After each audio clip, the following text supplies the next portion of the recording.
Ladies and gentlemen, I'm thrilled to introduce a remarkable woman whose intelligence is matched only by her courage and passion. She will shed light on a topic that is undeniably crucial for the upcoming years. We must address the question, what do we tell those who will live in an uncertain future? How can we ensure they not only survive, but thrive? These are the answers we must discover together. It is about our children, so please listen carefully. Please welcome Ms. Szilvia Gyurkó.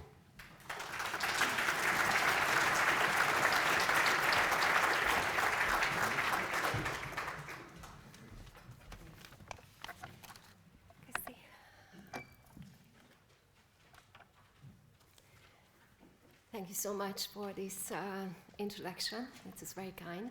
I'm happy to hear, and of course I'm really, really nervous, and I have to say something for the interpreters, that I have a tendency to speak too fast, but I wear my glasses, so if you raise your hand, I will catch you, and I try to slow down. And thank you, Had, for your job to interpret me, to translate me. I'm a child rights lawyer. I'm dealing with this issue for 20 years now, and I've learned a lot about children's rights and childhood in the last 2 decades. I know for sure that childhood experiences are really, really important. Those are formative memories and experiences, and I also know for sure that the figures we met in our childhood are also important. All the learnings, all the understandings we had during our childhood are really, really important for us. I know that children has rights, very important ones, and those rights are not just theoretical ones. Those rights are deeply rooted into the needs and the interests of the children. And when I prepared myself for this presentation, I started thinking on the formative figures of my childhood, and my grandfather's figure came to my mind. My grandfather was one of the most defining figure of my childhood. I've spent a lot of time with him. He was a quite funny guy, a strong-willed, and he had a strong conservative set of values, not ideologically or politically, but in behavior. And one of the signs of his conservatism was that he really loved watching classical American Western movies. So when I visited my grandparents, and it happened a lot, it was quite typical that we spent all the afternoon in front of a TV screen and we were watching Western movies. And I have to tell you that I learned a lot from those Western movies. From my mind, from this position, I know for sure that that was early education. Because there was a typical scenario in the Western movies, so-called the Mexican standoff. The Mexican standoff was when the main characters of this movie are pointing the fingers, pointing the guns, the loaded guns, at each other, either close up or from a distance. But they were armed and they were circled and they were pointing the guns, and there were 2 usual scenarios of this Mexican standoff. One scenario that everyone died because one guy just lost the temper, lost his mind, and can't just live through the situation and started shooting, and then everyone fell down. Maybe the main character survived, but with serious injuries, the set was clear. But there were sometimes different scenarios when the people in this Mexican standoff with pointed guns at each other started a conversation, and at least there were one guy who was reasonable enough to convince the others to put down the guns and just leave the scene. And as a professional, as a child rights advocate, I see Mexicans stand up all the time in my life. I see these Mexicans stand up in divorce cases when parents and authorities and in-laws just pointing fingers. They are armed with threatenings, they're armed with blamings, they're armed with I'm not responsible, but the other is responsible for this situation. They're stuck in this trap and they do nothing until the other does something. And in this situation, the only goal, the main goal of those characters is to outlive the others, to survive the situation. But not just in child rights related issues, I see the Mexicans stand up, but also environmental related issues, in sustainability related issues. I see this scenario when the stakeholders are just standing in a circle, pointing their fingers, not taking responsibility, just stuck in this situation, stuck in this trap, and try to outlive the others, but doing nothing until the other does something. I think this scenario, if we think it that way, also raise awareness on how we take responsibility for our own acts. So Mexican stand-up was something I've learned from Western movies I watched together with my grandfather, but there were other typical scenarios in those movies. When a guy, the main character, just rode into the city on a horseback with a loaded gun, of course, and the villagers recognized that something will happen. The first thing that happened in that situation, that they try to steer the kids away. Of course, women, but kids for sure. They ushered the children away, and they placed the kids in a room in the forest house, but they didn't want the kids take part in this whole situation. Of course, it's understandable. We don't think that the front line of a mass shooting is a place for kids. Of course, it's not questionable. But we really have to think about how typical is that when there is a problem, when there is a stressful situation, the first thing that came into our mind, just steer away the kids. Just keep them there because that's safe and we will manage the situation. We are there, the problem is there, the kids are there, so we protected them. I have to tell you that it's not true. We don't protect the kids if we keep them away from the problems. We don't protect them, even we make them more vulnerable if we don't help them to understand what is happening there. We are not responsible for the idiot who is riding on a horseback in a city with a loaded gun, but we are responsible for our own actions, what we do when we recognize that there is a stressful, hard situation. Just try to imagine what's happening in the mind of a kid who is in a so-called safe room without any kind of explanation what is really going on.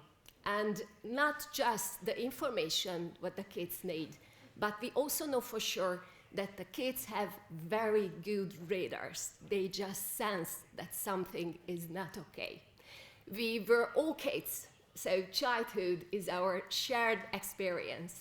So I would like to ask you to try to remember the situations when you surprised your parents and grandparents, that you already knew something they didn't tell you. Just try to remember, for instance, when your parents got divorced, you knew before they told you that they will be separated. If they move away as a family, you knew before they told you. Your puppy got hit by a car, you knew before. A new sibling is born, you knew before, because the kids had better senses, better radars for the emotions and the senses of the adults than we think. And if there is a distinction, if there is a gap between what we say to the kids and how we feel ourselves, it makes the kids really stressful. They need a lot of energy to manage this situation and understand what is really going on, because you are telling everything is okay, it's safe, we are safe here, but on the other side we have this feeling that it's not okay. What is happening is really far from okay. And the kids' senses and their mental health is not in a good condition. And now I'm talking not about Western films and kids living in remote areas and villages in the Western. I'm talking about here and now, to 21st century kids, because we can see, if you have an eye to see, the data and the statistics of the mental health problems of the children. Children under the years of 18 tripled the ratio of depression, mental health issues, sleeping disorders, eating disorders. They just sense that something is not okay, even if we don't tell them what is really happening in our world, what polycrises really mean. What does it mean that the climate changes? What does it mean that the environment changes? What does it mean that our society is changing? We don't tell them, we try to protect them only with shielding the problems, covering their eyes, covering their ears, and not telling anything. But we have to admit that kids has rights to information, of course in a child-friendly language according to their age and condition, but they have a right to be informed about what is really happening. They have a right to tell their opinion. They have a right to be listened about their opinions. They also have a right about best interest, that our decisions about their situations and our life, we have to take into consideration the best interest of the children. So they have not just the right to be protected, but be participated to these cases. Empowering children is also part of our job, because protecting them is not enough, and it's not really protection if they have no information and kind of stuff.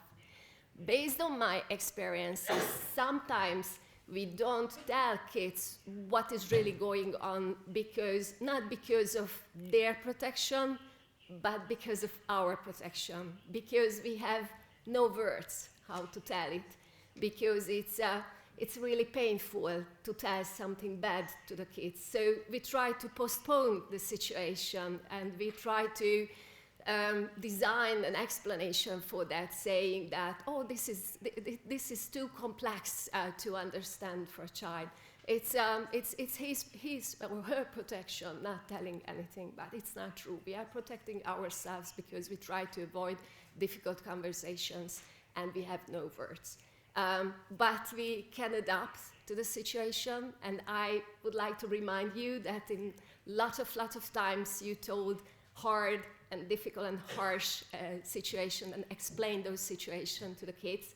So you have words, really, and you have some kind of experience how to do it.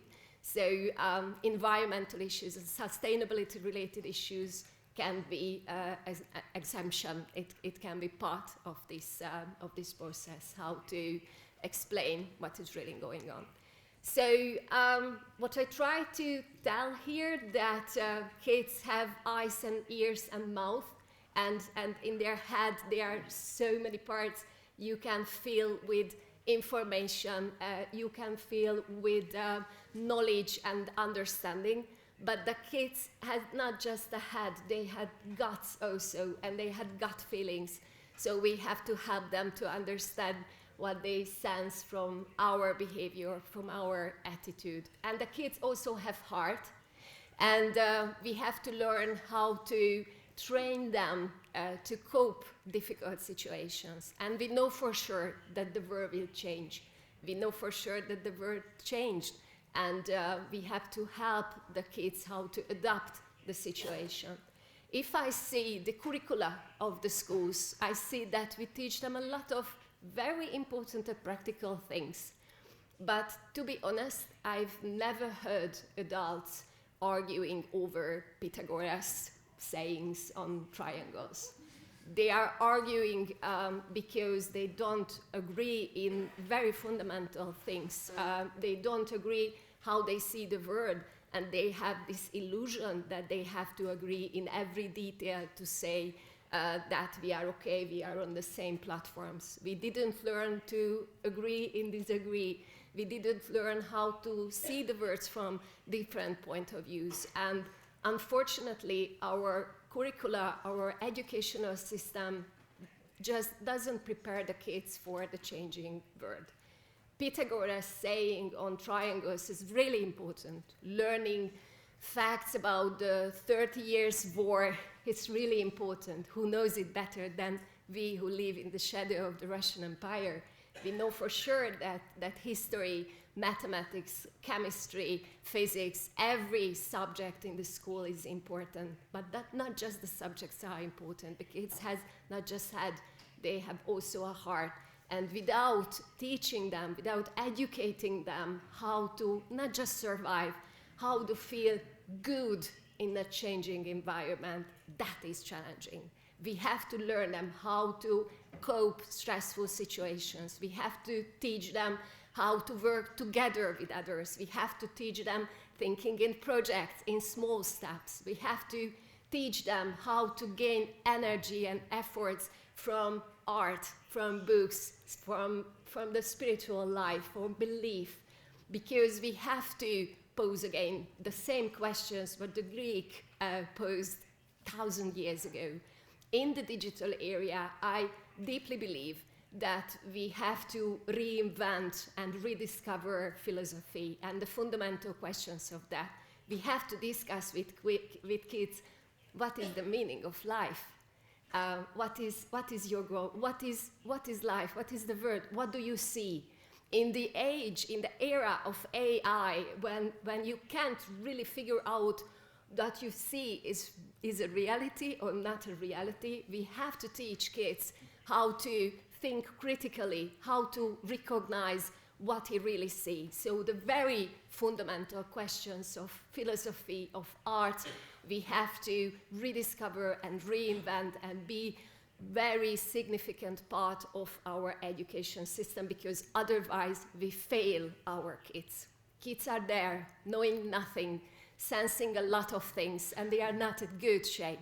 And we are here with a lot of knowledge, a lot of fear, a lot of course, refusal of the facts, but somehow we have to communicate each other. We have to empower kids, not just with information, but with the spirit of being a human being who start thinking on the meaning of life, the setup of this world. My grandfather was not a Heidegger, of course, I have to say. However, I know for sure that Heidegger really loved Western movies. That's a true fact.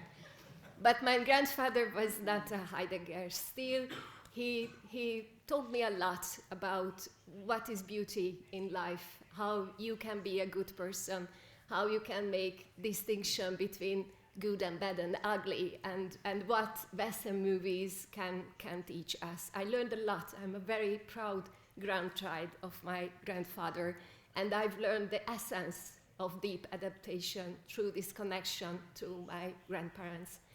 I think the most important part of childhood is trusted relationships with adults, and trusted relationships based on honesty. As Professor Bendel just mentioned, kids need honesty. Of course, we don't have to frighten them. Of course, please don't do that. But we have to start conversation on meaningful issues. We have to start involving them in meaningful ways to be part of our discussions, because kids are not the future. They are the present. They are here.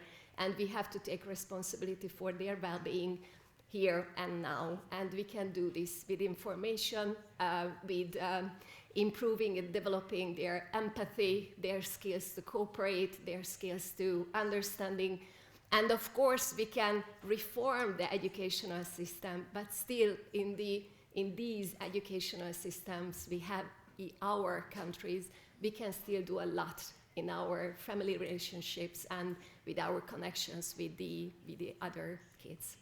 So thank you so much for your attention. I'm really happy to be here, and thank you for the organizers to give a floor to the children's rights. And thank you for the interpreters for your job. I'm here in this conference till the lunch break, so if you have any question about children's rights, I'm happy to answer. Unfortunately, I can't attend in the afternoon and tomorrow program, but as Professor Benda mentions, I'm really proud of our Hungarian nation, and that our pessimism is it leads to something good this time, and we can profit from this. Yes, and one final sentence. I'm a lawyer, but now I'm just finishing my PhD in social innovation design in a design university. And when we started talking about this conference, one of my schoolmates mentioned that in a research they did in high school students, there was a sentence that the kids can imagine easier the end of the world than the end of the capitalism. And I think that's really harsh. And I think that we can do a lot to change it. And it doesn't mean the reform of change any kind of official system, but how we talk about not just capitalism, not just the entities and firms, but how we connect to kids. So thank you for your attention, and have a good break. Thanks.